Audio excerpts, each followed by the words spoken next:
let's talk about alleyways. Yes, that's right, alleyways. The way they make you feel, how they impact our lives, the space, the quiet, the mindfulness they can provide, the biodiversity within the landscape, and that space that is often avoided. Unless, like me, you like the alleyway and the liminal space it can provide. It's a beautiful word, liminality. It's derived from the word limen, which means a border between one thing and another, or a threshold between one world and another world.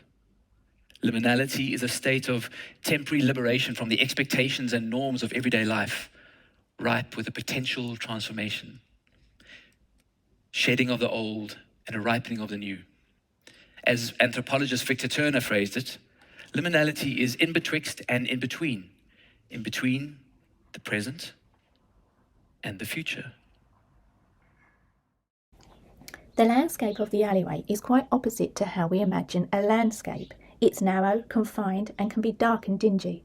Whilst being in these reduced conditions, they make me look closer at the landscape, see what is hiding in plain sight, be conscious of the time that is encapsulated there, and look for the abstract that mirrors the feeling within the alleyway. How can I connect this through my photography? To adopt a new perspective, I gave the camera autonomy and shot pictures without looking. Was this a wise decision? I'm not convinced. The pictures felt flat, 2D and emotionless. I continued on and gave the machine to Harley, who has not been influenced yet of the ideals of the alleyway. Blackberries? Do you see? Ooh!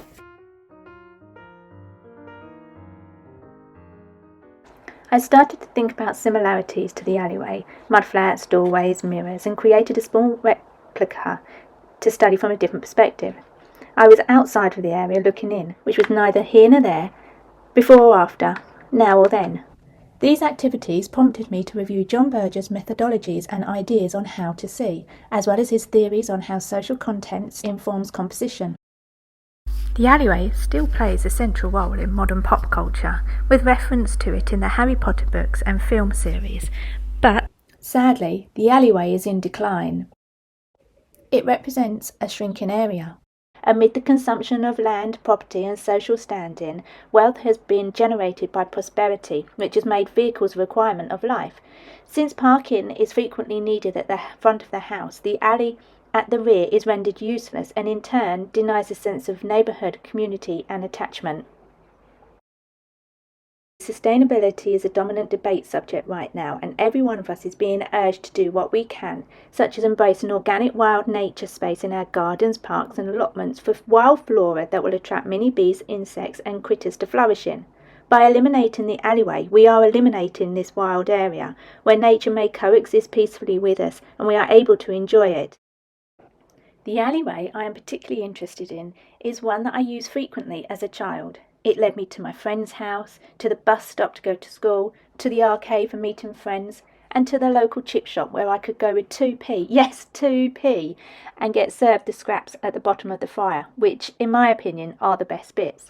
This alleyway provided me with a staple place that changed only with the seasons. When all around was in turmoil, this space provided comfort, a place for me to explore my youth, of activism, diversity, questions and transition. It provided me the liminal space I needed. On my journey, I met Johnny.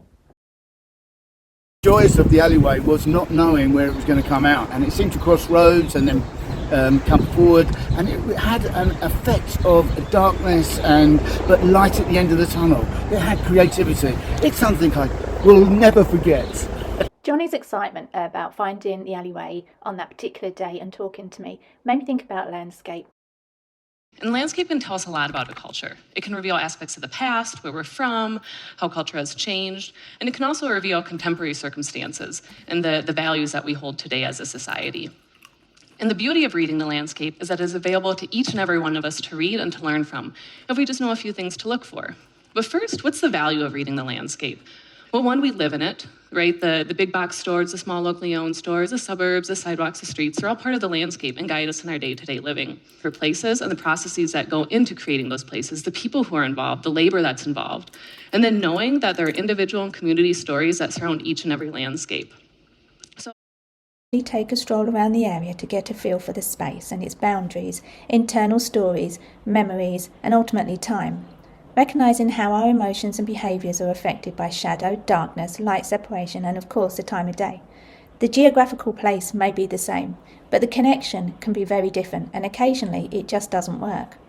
I accept these instances as simple artefacts for the process, and relish in the silence and calm I experience from the alleyway. The article on Will Denovis' Magic of the Alleyway brings in colour and alternative narrative to what we expect from an alleyway. There's diversity and eccentricity. I was excited to bring in a new narrative into my own photography.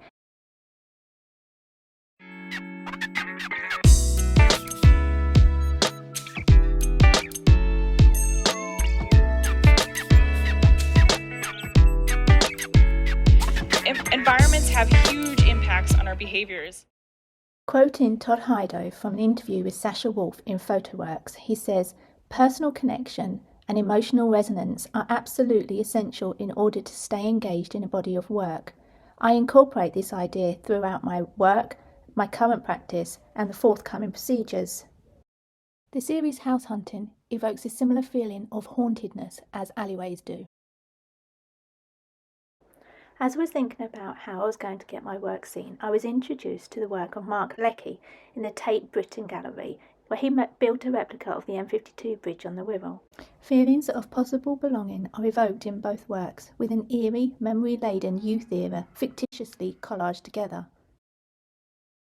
Now, although I felt similarities to his work and my work with the alleyway, my choice was quite opposite to his, and I went for the postcard size. I am distributing the free homemade postcards into charity shops, seaside vendors, and telephone box library swaps. This enables me to maximise paper space, reach a wider audience, and give serendipity to my work and its journey. I have included the location coordinates on the postcards so they can be visited either physically or digitally, and even maybe rephotographed.